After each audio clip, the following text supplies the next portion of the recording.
तेरा नाती भाग छोड़ा छोड़ा छोड़ा क्या रे मुलरी तो छटिया और आ गइल बा। अच्छा रुक रुक लगा देता। अरे बाप हो बाप हम ना रही तो घरे एगो लइका बा तनको चिंते नहीं के माल गोरु यही मर्जी है सो खो खो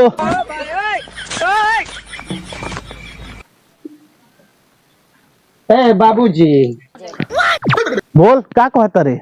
देखे हम जवान हो गई अरे हमार बियाह नहीं कर। बाप रे बाप ना जाने सारा हमरा कोफी केंगे पैदा हो गई सर भाई। अरे बाप रे बाप ऐसा बल से निर्वंशीय रहती तो ठीक रही। ए बाबूजी सुनी कहाँ भागत नहीं हमार बियाह करी। हाँ करी करी बियाह करी ना तो हम ना रहे। अरे बाप रे बाप बड़ा जोर से मारता रे बूढ़ा अरे माई रे माई। ए बाबूजी जितना मार के उतना मार ली लेकिन हमार बियाह करी हम बिना बियाह के ना रहे। चल सर चल तोर बियाह कर दे चल।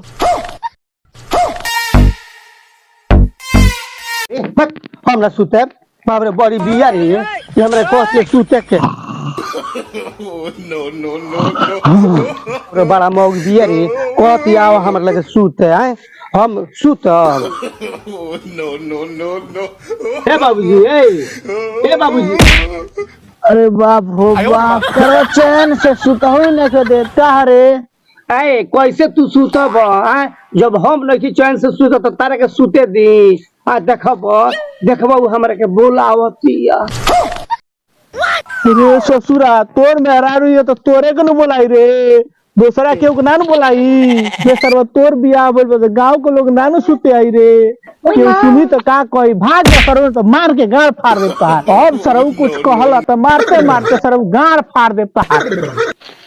बाबूजी बहुत पहले कहली हम कि हमार बियाह कर दो मौगुआ का सरवा बियाह कर दो आज देखे तो सीने कुछ मिले तो अब सीने तू ही देखो सुते खातिर मेहरारू बोलाओ के सरवा भागल फिरता।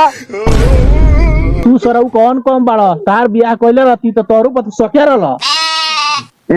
हमरो बियाहवा क के देखो अबे दू चार गो लाइन लगा दी तनी भगला कि ना घूम करो भागल फिरता रहे तहार कभी सरऊ दुनु जगह तो वही राशि के बड़ा लोग भाग सरवा बाप सच कहला पे सरवा मारे तेरे जैसे ते सारे मोग दो तो लइकवा मोग बस जो छाती काट जो बड़ी बहस तरते जो हमरो ऐसन बियाह भइल कि मर पदना भागले फिरता हमरो किस्मत फुटिए गइल मर के बाद तो मौगे निकल गई।